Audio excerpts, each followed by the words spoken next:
Te invito a suscribirte al canal, regalar un me gusta y contarnos desde qué parte del mundo nos estás escuchando. Deseo que disfrutes esta historia. María había trabajado en la hacienda de los Mendoza por 3 años cuando trajo al mundo a su hijo. Corría el año 1706 en la vasta Nueva España, territorio donde las leyes coloniales imponían que todo hijo de esclavo pasaba a ser propiedad automática de los amos. Aún así, jamás cruzó por la mente de María que la señora Esperanza Mendoza, dueña de la casa, pudiera llegar a un acto de crueldad tan atroz. Todo comenzó una noche, durante una de las lujosas cenas que la familia organizaba para agasajar a comerciantes ricos de la región. El pequeño Diego, que apenas contaba con 8 meses de vida, empezó a llorar con la inocencia propia de un infante. Pero aquel llanto infantil interrumpió las conversaciones de negocios y los comentarios vanidosos de la sociedad. Esperanza, una mujer de 42 años, reconocida por su severidad y desdén hacia los sirvientes, reaccionó con furia al escuchar los sollozos. Para ella, ningún sonido era más intolerable que el de un niño mestizo, quebrando la apariencia de refinamiento de su salón. Mientras tanto, en la cocina, María se afanaba limpiando platos cuando percibió los desgarradores gritos de su hijo. Corrió con el corazón acelerado hasta el cuarto de servicio, pero ya era tarde. Allí encontró a la señora Esperanza sosteniendo a Diego de un brazo y sacudiéndolo con violencia brutal. El rostro del bebé reflejaba pánico. Sus puños se agitaban con impotencia en el aire. María, implorando misericordia, trató de arrebatarle a su pequeño, pero fue derribada de un golpe seco que la hizo caer al suelo. Con voz dura, Esperanza gritó: «Este niño debe aprender modales desde ahora. No toleraré que un mestizo arruine mis veladas».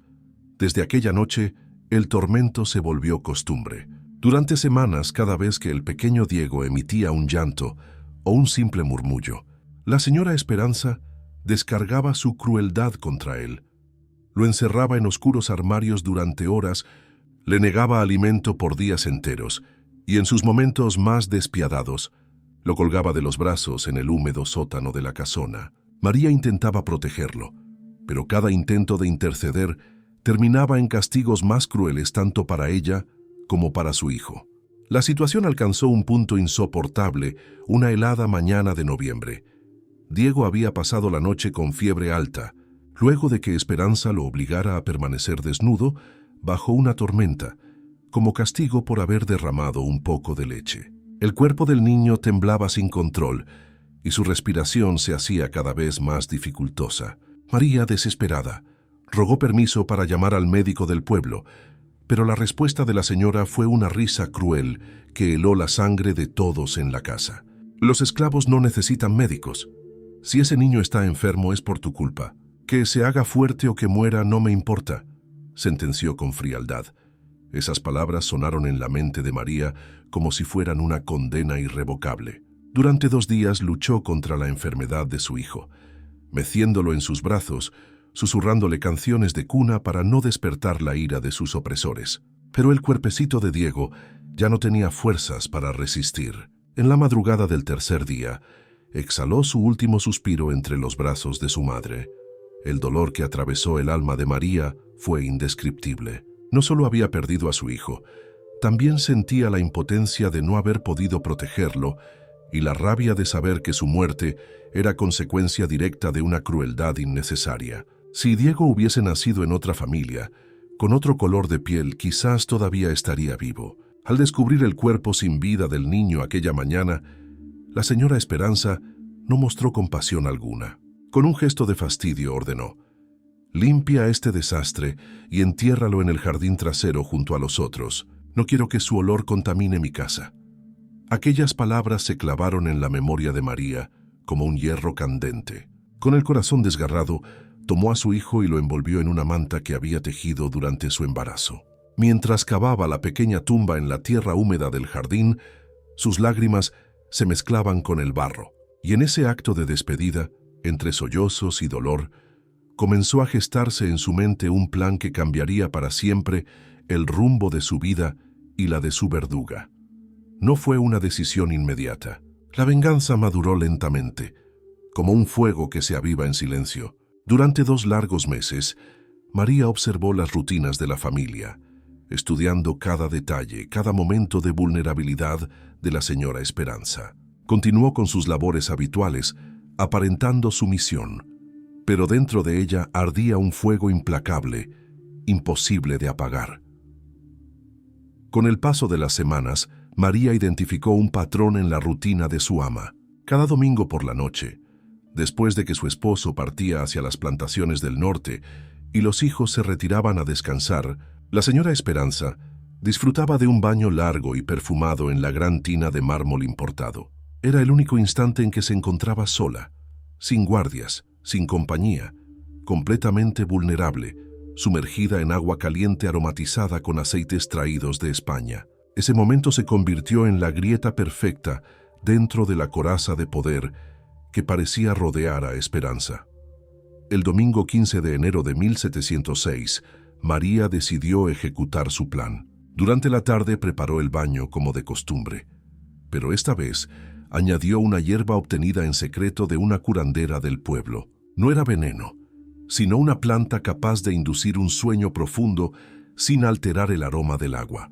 Cuando Esperanza se hundió en la bañera, disfrutando de la aparente tranquilidad, María esperó en la cocina, lavando una y otra vez los mismos platos, contando los minutos con una paciencia helada.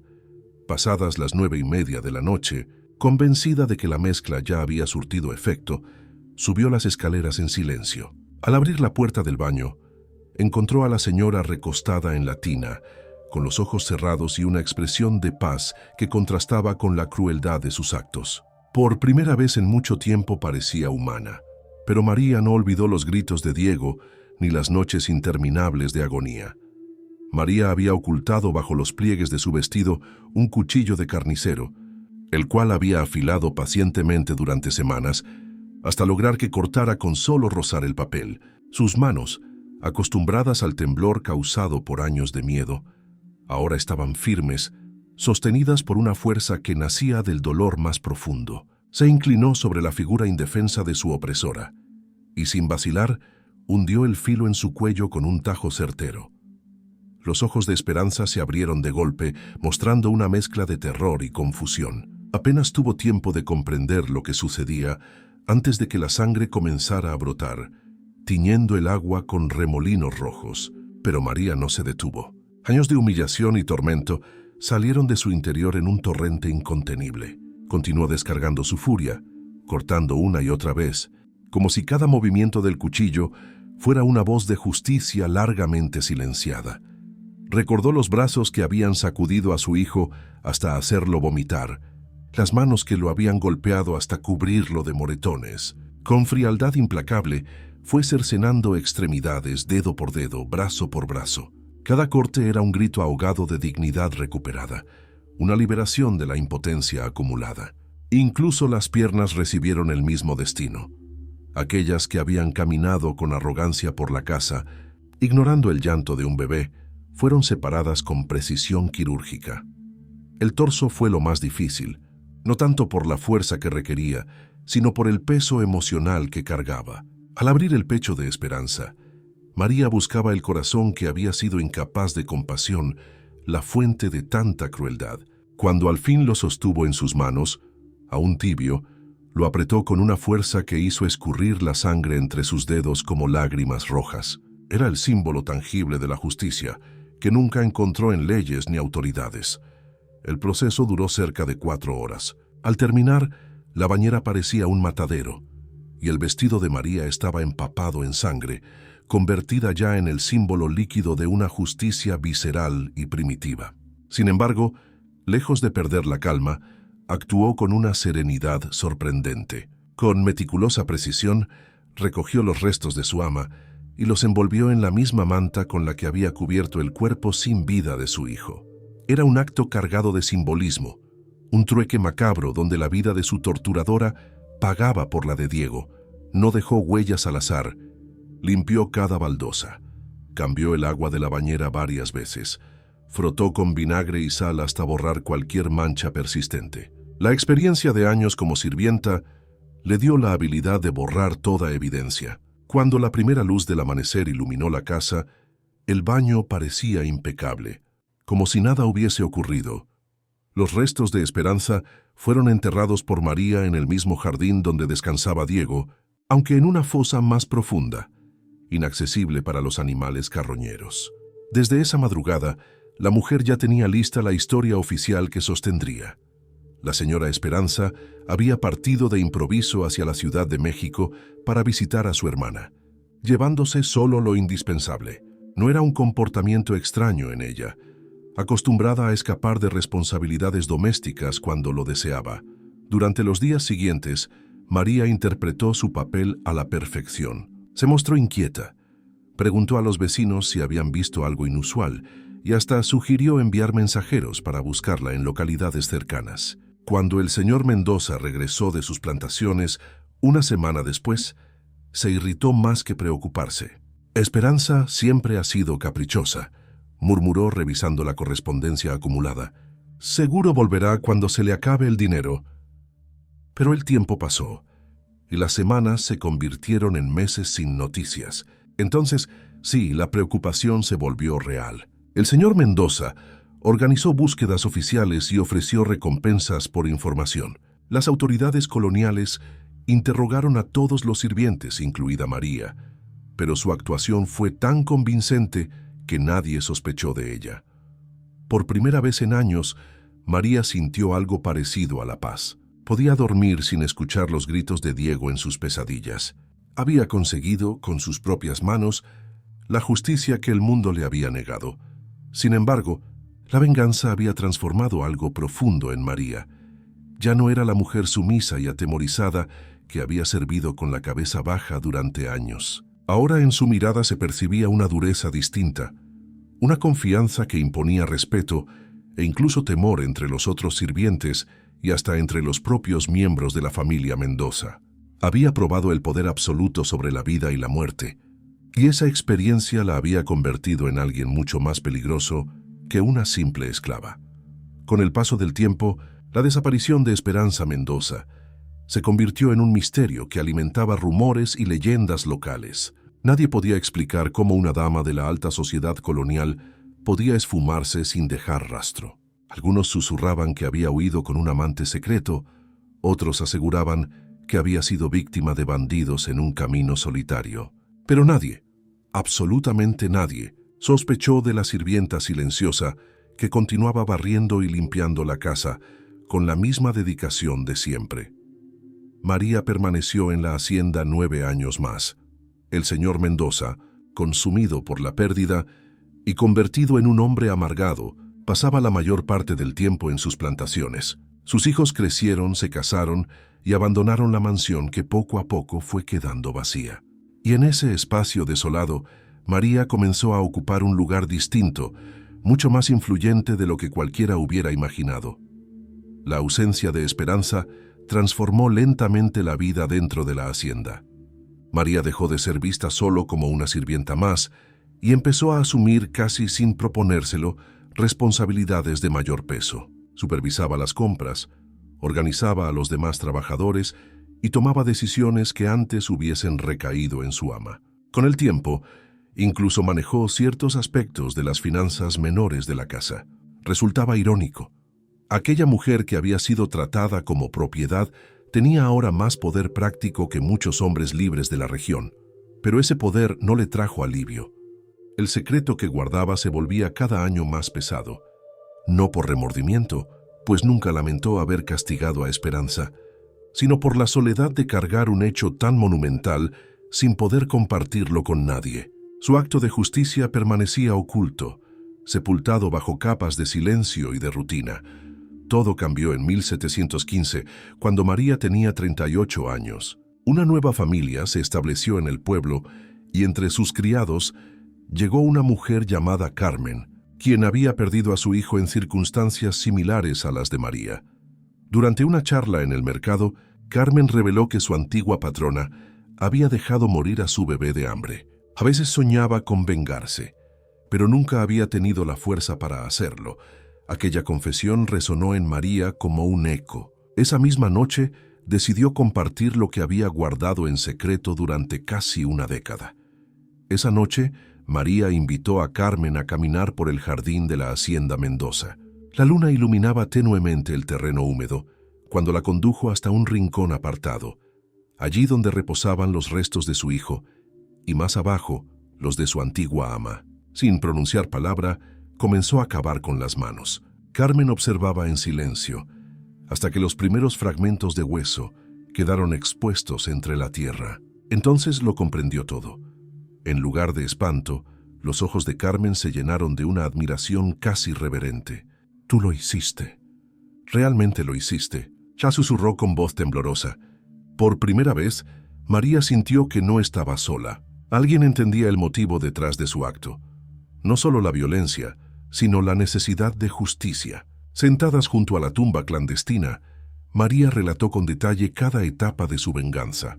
La planificación meticulosa, la ejecución brutal, la calma con que limpió cada rastro. Carmen escuchó sin interrumpir, asintiendo de tanto en tanto, hasta que al final preguntó: «¿Alguna vez te arrepentiste?». María respondió sin titubeos: «Solo me arrepiento de no haber actuado antes. Mi hijo estaría vivo si hubiera encontrado el valor a tiempo». Esa confesión selló un vínculo entre ambas mujeres, una amistad que pronto se transformó en una alianza silenciosa. La amistad entre María y Carmen se profundizó rápidamente.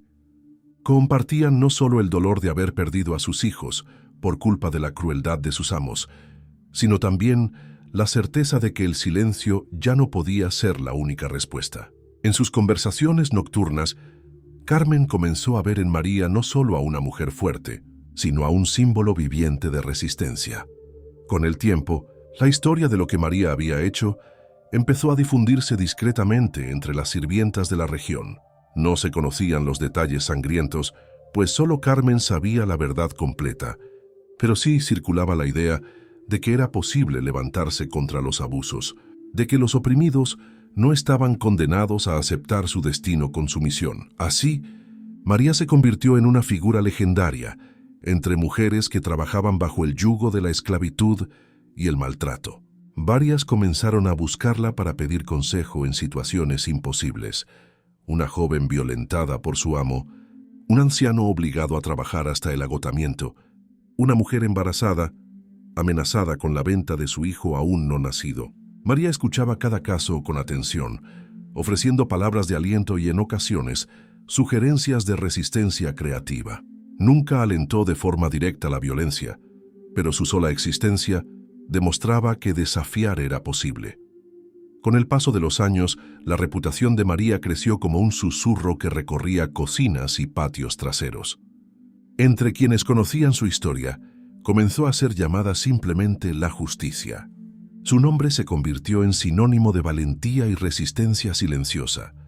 En 1719, cuando tenía 42 años, la vida en la hacienda cambió nuevamente. El señor Mendoza decidió casarse con Catalina, una mujer mucho más joven que su primera esposa, pero de carácter completamente distinto. Catalina trataba a los sirvientes con respeto básico, pagaba sueldos justos y nunca levantaba la voz sin motivo. El contraste con Esperanza era tan marcado que al principio María no sabía cómo reaccionar.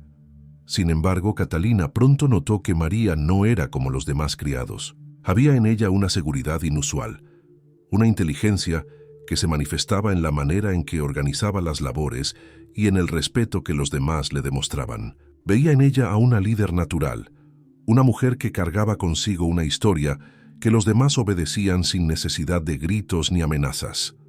Una tarde, mientras María organizaba la ropa blanca, Catalina la llamó aparte. Con voz serena, le propuso convertirse en ama de llaves oficial de la casa, un puesto con mayor responsabilidad, mejor salario y más autonomía. La propuesta de Catalina sorprendió a María. Ser nombrada ama de llaves significaba un ascenso importante. Tendría autoridad formal sobre la casa y un reconocimiento que ninguna otra sirvienta había recibido. Pero aceptar implicaba también un dilema profundo. ¿Cómo podría seguir siendo símbolo de resistencia si ocupaba un puesto privilegiado dentro del mismo sistema que oprimía a tantas mujeres como ella? María pasó varios días reflexionando en silencio, Pensaba en las mujeres que acudían a ella en busca de apoyo, en cómo la veían como una voz de esperanza. Si aceptaba aquel cargo, corría el riesgo de perder la confianza de quienes la consideraban un ejemplo de dignidad frente a la injusticia.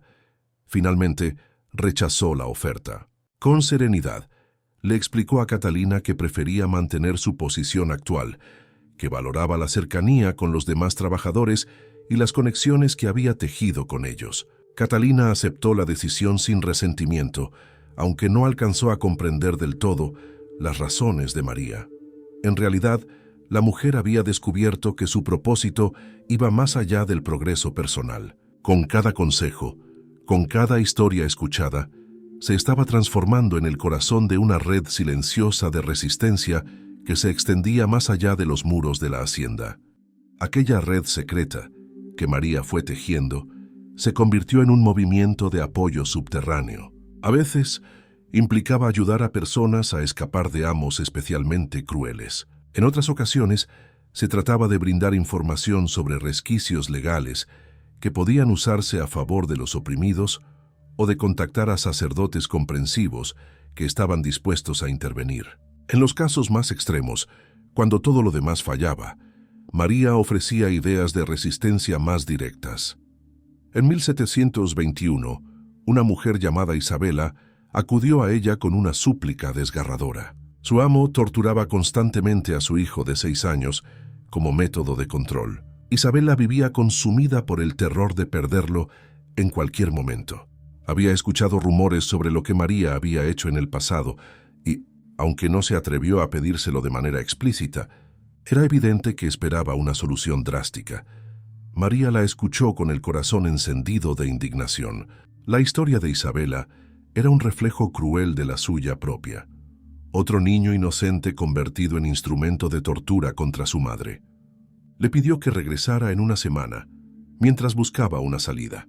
Durante esos días, María luchó con la decisión más difícil de su vida. ¿Debía aconsejar la violencia o existía un camino diferente? Cuando Isabela volvió una semana después, María ya había tomado una decisión. En lugar de sugerirle un acto de sangre, le presentó un plan cuidadosamente elaborado para escapar junto a su hijo. Había contactado a una comunidad de esclavos liberados y colonos solidarios que vivían en las montañas, dispuestos a ofrecer refugio. También había identificado rutas seguras, preparado recursos y garantizado apoyo durante la transición. Al principio, Isabela mostró cierta decepción. Había esperado una solución inmediata, incluso violenta, pero al comprender la magnitud del plan y las posibilidades reales de libertad, aceptó. 3 semanas más tarde, llegaron noticias alentadoras. Isabela y su hijo habían alcanzado la comunidad y vivían en paz, sin miedo por primera vez en años. Ese éxito convenció a María de que el camino de la liberación era más poderoso que la venganza. Durante los años siguientes, ayudó a decenas de personas a escapar de situaciones abusivas. Su red se expandió, incluyendo sacerdotes, colonos y hasta burócratas que, en silencio, facilitaban la protección de los más vulnerables. Su nombre se volvió leyenda, no solo por haber vengado la muerte de Diego, sino porque era capaz de ofrecer esperanza y alternativas reales a quienes creían no tener ninguna. En 1724, cuando María tenía 47 años, recibió una visita inesperada. Un funcionario colonial, don Fernando, llegó a la hacienda Mendoza solicitando hablar con ella en privado. María pensó de inmediato que la verdad sobre lo ocurrido con Esperanza había salido a la luz y que había llegado su hora. Pero no era así. Don Fernando le explicó que había sido enviado a investigar rumores sobre una red clandestina que ayudaba a esclavos y sirvientes maltratados a escapar.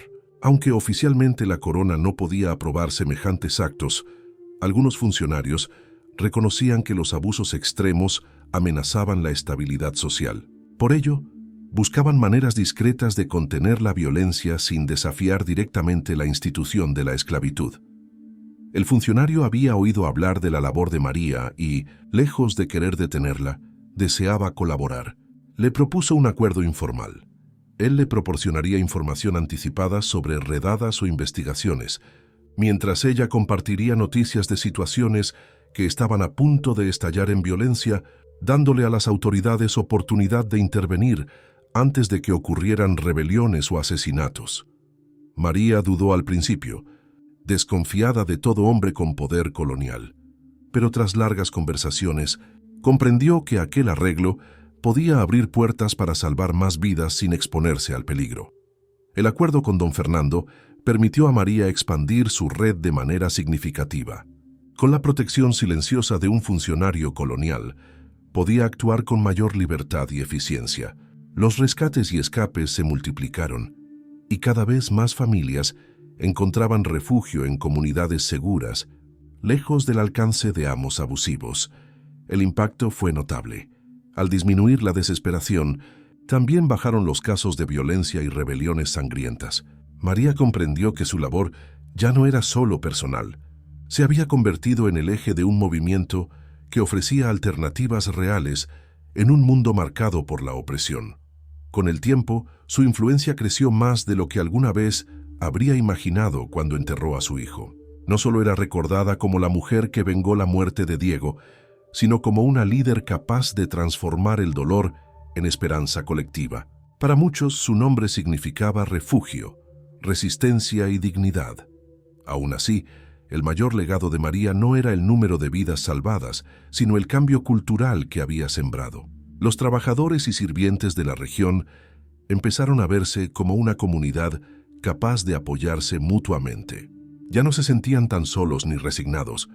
Sabían que existía un camino distinto, y eso en sí mismo era revolucionario. En 1728, 22 años después de haber dado muerte a Esperanza, María enfrentó una prueba inesperada. Un grupo de jóvenes esclavas se le acercó con una petición directa. Querían que les enseñara a matar a sus amos abusivos. Habían escuchado versiones distorsionadas de su historia, relatos que exaltaban la violencia como si hubiera sido un acto heroico en sí mismo, sin entender el dolor y la desesperación que lo habían motivado. María comprendió que debía hablar con ellas de frente, para evitar que repitieran su camino por razones equivocadas. Las llevó al mismo jardín donde estaban enterrados su hijo y los restos de su ama. Allí, bajo el silencio de los árboles, les relató toda la verdad. Los años de tortura que precedieron a la venganza, las noches interminables de llanto, la impotencia de ver morir a Diego sin poder salvarlo. Les habló del vacío que deja la violencia, del secreto insoportable que cargó durante décadas, de cómo aquel acto cambió para siempre su interior. Y sobre todo les mostró que existían otras alternativas, redes de apoyo, caminos de resistencia que no implicaban quitar vidas. Les enseñó cartas de mujeres y hombres que habían logrado escapar gracias a esa organización, familias enteras que ahora vivían libres. Al final de aquella conversación, las jóvenes se marcharon con un entendimiento distinto. Admiraban el valor de María, pero comprendieron que el verdadero poder residía en salvar vidas, no en arrebatarlas. En 1732, cuando María alcanzó los 55 años, la muerte repentina del señor Mendoza cambió el destino de la hacienda. En su testamento, influido sin duda por la bondad de Catalina, liberó a todos sus esclavos restantes, incluyendo a María. Por primera vez en su vida, ella era legalmente libre. Podía marcharse a cualquier lugar, empezar de nuevo y dejar atrás las sombras de la casa donde había sufrido tanto. La comunidad montañosa, aquella que había acogido a Isabela y a muchas otras familias, la invitó a unirse a ellos. También tenía recursos suficientes para establecerse por sí misma en otro sitio. Pero María tomó una decisión inesperada: quedarse. La hacienda Mendoza ya no era solo un lugar de dolor. Se había convertido en el centro de la red de resistencia que había construido durante años. Además, allí descansaba Diego, y ese vínculo era imposible de romper. Catalina, ahora viuda, le propuso una alianza verdadera. Le ofreció convertir la propiedad en un refugio oficial para quienes escapaban del abuso, un santuario temporal mientras se organizaban nuevas vidas. María aceptó, pero puso una condición innegociable. El jardín donde estaban enterrados Diego y Esperanza debía conservarse intacto como un memorial privado.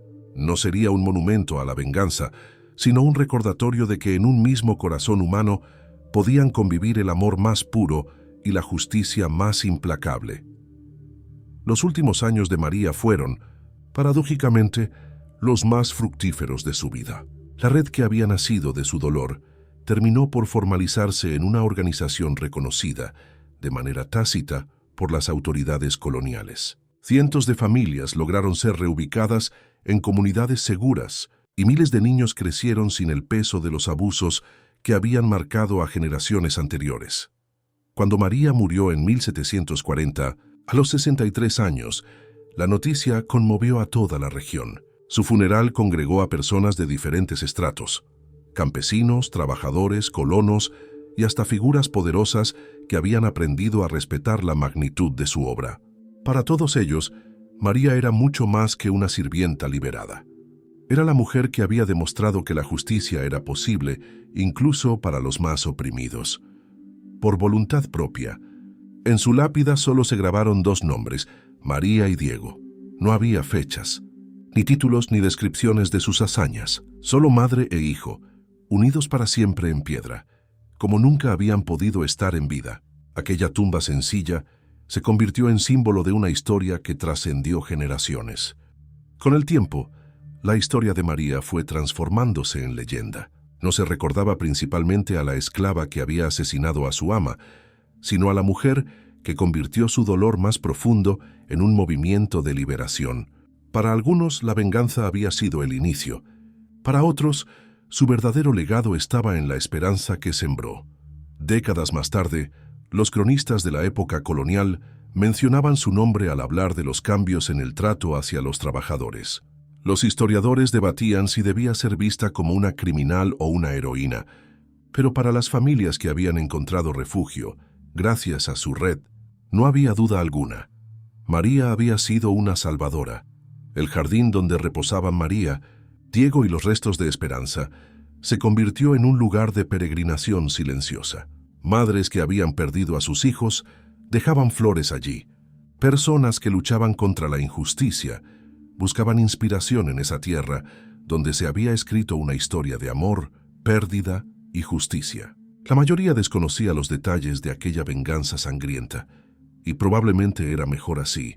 Lo importante no era el acto de violencia, sino la transformación que inspiró en toda una comunidad.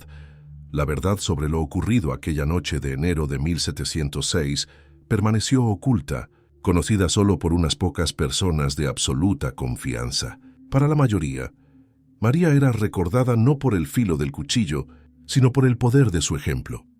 Una mujer que desde la marginación más absoluta se había convertido en un faro de resistencia. Esperanza Mendoza había muerto convencida de su supuesta superioridad, incapaz de imaginar que su esclava más silenciosa sería la que transformaría la historia. Su crueldad, sin proponérselo, había sembrado las semillas de su propia irrelevancia. En contraste, María, que comenzó como una mujer sin voz ni derechos, utilizó su dolor como combustible para levantar un movimiento que trascendió su vida.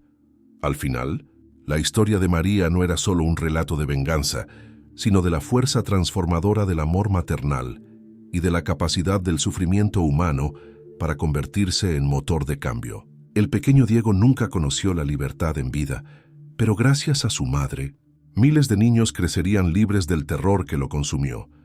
En ese jardín silencioso, bajo el sol de la Nueva España, 3 tumbas permanecieron juntas.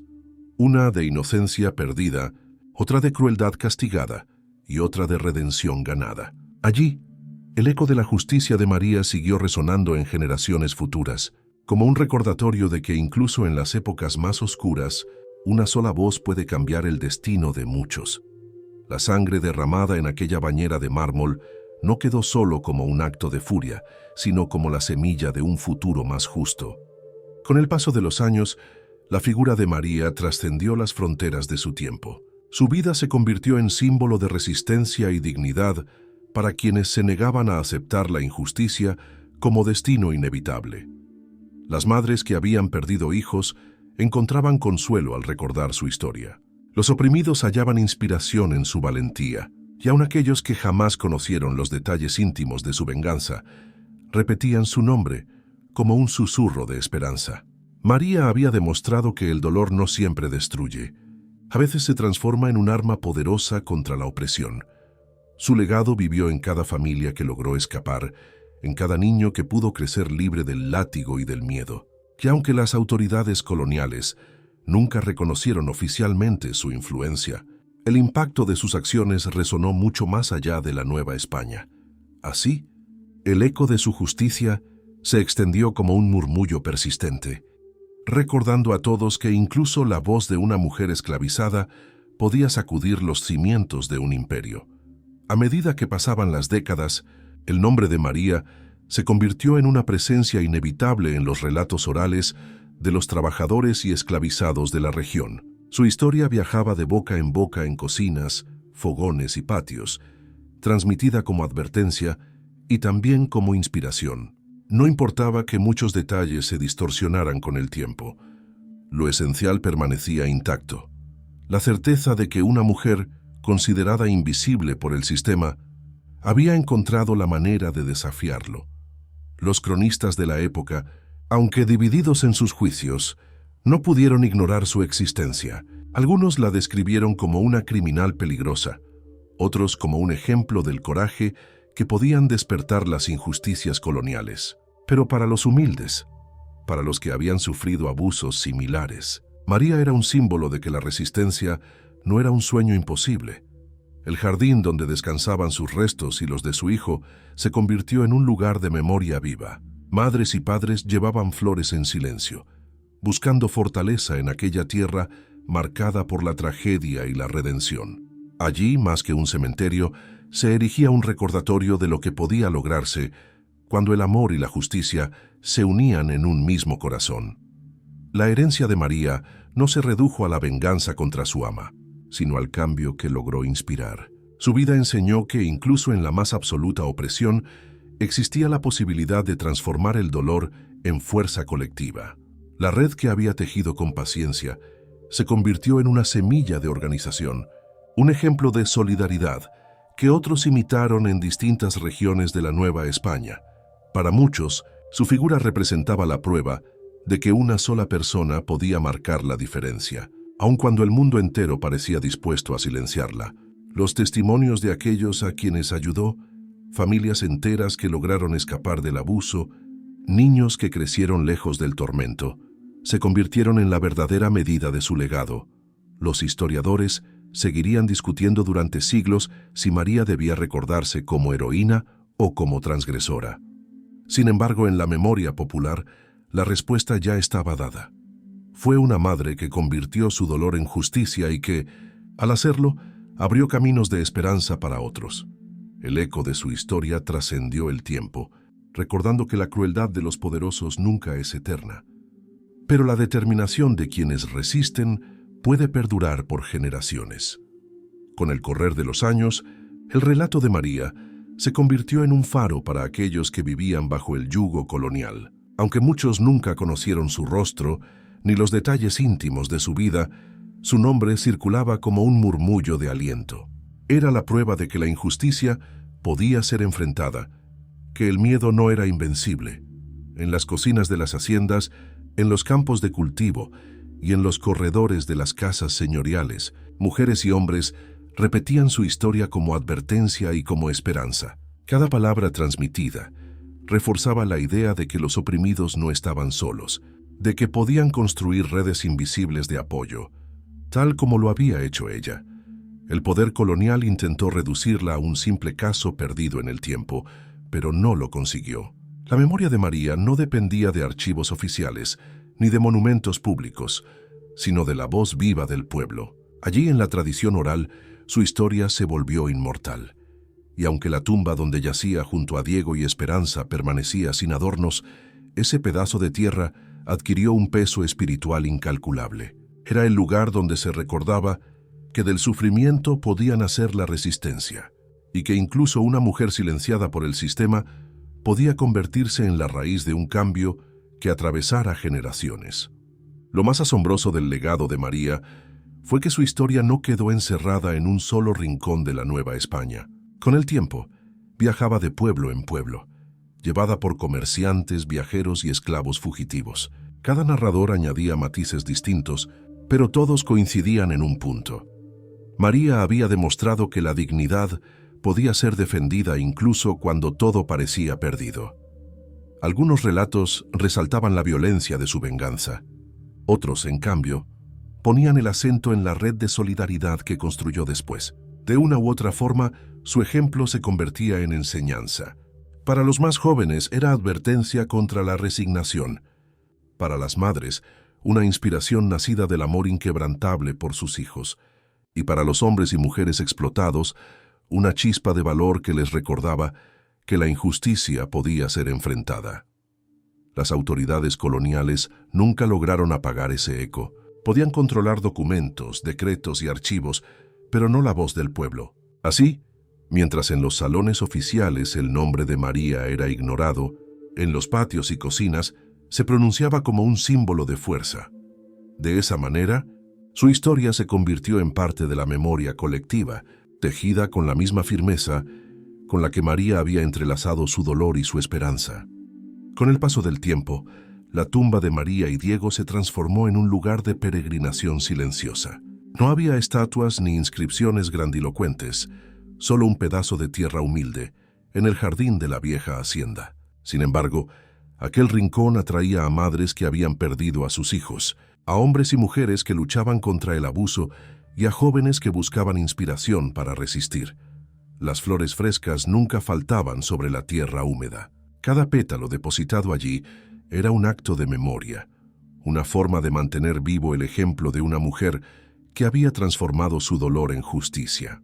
Para muchos, no importaba conocer los detalles sangrientos de lo que había ocurrido aquella noche de enero de 1706. Lo esencial era entender que del sufrimiento podía brotar un poder capaz de cambiar vidas. La historia de María se convirtió en una advertencia para los amos crueles y en un bálsamo para los oprimidos. Mientras unos aprendían a temer que la injusticia podía despertar rebeliones invisibles, otros descubrían que no estaban solos en su lucha. Así, el legado de María se mantuvo vivo, no como un relato de horror, sino como un canto a la dignidad y a la esperanza. Con los años, el recuerdo de María se entrelazó con la identidad misma de quienes vivían bajo la opresión colonial. No era solo una historia más, sino un símbolo de que los poderosos podían caer y de que el sufrimiento no siempre terminaba en silencio. Su vida enseñaba que, aunque la ley estuviera escrita para proteger a los amos, existían otras formas de justicia que nacían del coraje y de la solidaridad. Las mujeres, sobre todo, encontraron en ella un espejo donde reflejar su propia resistencia. Para las madres, María representaba el amor que no se rendía, el instinto de proteger a sus hijos aun cuando el precio fuera desafiar un mundo entero. Para los trabajadores, su ejemplo probaba que la dignidad no se pierde aunque se viva encadenado. Incluso los cronistas que intentaron ocultar su legado no pudieron borrar del todo su huella. Mientras en los documentos oficiales su nombre aparecía apenas mencionado o deformado, en la memoria popular se mantenía firme, transmitido con fervor. Y así, entre voces bajas y relatos al calor del fuego, la figura de María sobrevivió al paso de las generaciones. Lo que había comenzado como la tragedia de una madre se transformó en un legado colectivo que recordaba que la justicia podía brotar incluso de la tierra más oscura. Al final, la verdadera enseñanza de la vida de María no fue el cuchillo que hundió en la carne de su ama, ni la violencia que cubrió de sangre aquella bañera de mármol. Su legado residía en algo mucho más profundo, la capacidad de transformar la pérdida más desgarradora en un motor de resistencia y esperanza. El pequeño Diego no conoció la libertad en vida, pero su corta existencia encendió una chispa que se propagó por generaciones. Cada niño que creció lejos del látigo, cada madre que logró salvar a su hijo del abuso, cada familia que encontró refugio en aquella red clandestina, llevaba en su historia un fragmento del sacrificio de María. Así, en un jardín silencioso donde descansaban juntos una madre, su hijo y la mujer que había sembrado tanto dolor, la historia se convirtió en símbolo eterno, no de venganza, sino de transformación, no de odio, sino de un amor tan profundo que fue capaz de desafiar a todo un sistema. El eco de la justicia de María no se apagó con su muerte. Siguió resonando en las voces que contaban su historia, en las manos que dejaban flores sobre la tierra, en los corazones de quienes se negaban a aceptar que la injusticia fuera inevitable. Su vida demostró que incluso en los rincones más oscuros de la historia, la dignidad humana podía levantarse y cambiar el destino de muchos. El recuerdo de María siguió vivo mucho después de que la Hacienda Mendoza se desmoronara con el paso de los años. Aunque los muros se agrietaron y los jardines se cubrieron de maleza, su nombre seguía circulando entre la gente como un secreto compartido, un símbolo de que la justicia podía alcanzarse incluso cuando todo parecía perdido. Los niños crecían escuchando su historia contada por sus madres y abuelas, quienes la repetían con voz grave, no como un cuento fantástico, sino como una verdad que debía recordarse. Cada generación encontraba en ella una enseñanza distinta. Para algunos, era la advertencia de que la crueldad podía tener consecuencias. Para otros, la inspiración de que incluso los más débiles podían encontrar fuerza en su dolor. Aunque los documentos oficiales del poder colonial nunca reconocieron su influencia, el eco de su vida se mantuvo en la memoria popular, indestructible, frente al silencio de los archivos. Y así, María trascendió su tiempo para convertirse en parte de una resistencia invisible, tejida con historias, con flores dejadas en una tumba sencilla, con el murmullo persistente de quienes se negaban a olvidar. En su silencio, en su dignidad y en su valentía, María dejó claro que una sola vida, marcada por el dolor, podía transformarse en el inicio de una esperanza que sobreviviera siglos. Con el tiempo, la historia de María se convirtió en un ejemplo que trascendió las fronteras de la Nueva España. Viajaba en las voces de quienes habían escuchado sobre ella y se repetía en mercados, caminos y hogares humildes. Cada narrador agregaba matices distintos, pero todos coincidían en lo esencial. Una mujer esclavizada había desafiado lo imposible y, al hacerlo, cambió el destino de muchos. Algunos la recordaban como la madre que vengó la muerte de su hijo, otros como la líder silenciosa que construyó un refugio para los más vulnerables. Pero en cualquier versión, su figura representaba un mensaje claro. La dignidad no podía ser arrancada, ni por la crueldad más feroz, ni por las cadenas más pesadas. Incluso cuando las generaciones posteriores olvidaron nombres de hacendados y comerciantes, el de María seguía vivo, sostenido por quienes encontraban consuelo en su ejemplo. Y aunque los historiadores discutieran su lugar en la memoria oficial, para el pueblo su papel era indiscutible. Había demostrado que el amor podía transformarse en justicia y que del sufrimiento podía nacer un futuro más justo. Así, María dejó de ser solo un recuerdo individual para convertirse en una leyenda colectiva, un eco eterno que inspiraba a los oprimidos a no rendirse. El jardín donde yacían María, Diego y Esperanza se transformó con el paso de los años en un lugar de memoria cargado de significados. Allí no había monumentos de piedra ni placas oficiales, pero la tierra misma parecía hablar. Madres enlutadas acudían a dejar flores, buscando en aquella tumba sencilla la fuerza que les había sido arrebatada por la injusticia. Hombres agotados por el trabajo forzado encontraban en ese rincón un recordatorio de que no todo estaba perdido, de que incluso los más oprimidos podían reclamar dignidad. Para muchos, aquel sitio no era un cementerio común, sino un espacio sagrado donde se entrelazaban el amor, el dolor y la justicia. Algunos acudían en silencio, otros susurraban plegarias, y no faltaban quienes relataban la historia de María a los más jóvenes para que nunca olvidaran lo que una madre había sido capaz de hacer por amor a su hijo. La tumba se convirtió así en un símbolo vivo, no de venganza, sino de transformación. Representaba la capacidad del ser humano de convertir la tragedia en semilla de esperanza. Y aunque las autoridades jamás reconocieron oficialmente ese lugar, en la conciencia popular se convirtió en un santuario que seguía inspirando generaciones. El eco de la historia de María siguió creciendo con los siglos. Mientras los nombres de hacendados, capataces y comerciantes se borraban de la memoria colectiva, el suyo permanecía vivo, sostenido por quienes encontraban en ella un ejemplo de resistencia. No se trataba solo de la esclava que se vengó de su ama, sino de la mujer que había transformado su dolor en un movimiento capaz de salvar vidas. Para los poderosos, su recuerdo era incómodo, pues recordaba que la crueldad nunca era completamente segura. Para los humildes, en cambio, su figura era prueba de que la dignidad no podía ser anulada ni por la ley ni por el látigo. En cada hogar donde se contaba su historia, surgía la idea de que el sufrimiento podía convertirse en fuerza y que incluso en los tiempos más oscuros existían caminos hacia la esperanza. Su nombre pasó a ser sinónimo de justicia en susurros y relatos, un símbolo transmitido en voz baja pero firme.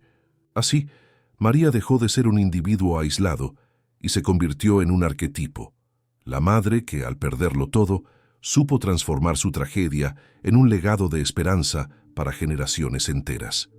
Al final, la vida de María no fue recordada como un simple acto de venganza, sino como un testimonio del poder transformador del amor y de la justicia nacida del dolor. Lo que comenzó como la tragedia de una madre que perdió a su hijo en manos de la crueldad, se convirtió en la raíz de un movimiento que dio esperanza a cientos de familias y voz a los que nunca habían tenido derecho a hablar. El pequeño Diego no llegó a conocer la libertad, pero a través de las acciones de su madre, su breve existencia se transformó en una fuerza que cambiaría destinos. Cada niño que creció lejos del abuso, cada madre que logró salvar a su hijo, cada trabajador que encontró refugio, gracias a la red de María, llevaba consigo una parte de su legado. En aquel jardín silencioso, donde 3 tumbas permanecían bajo el sol de la Nueva España, se tejió una historia eterna de amor, pérdida y redención.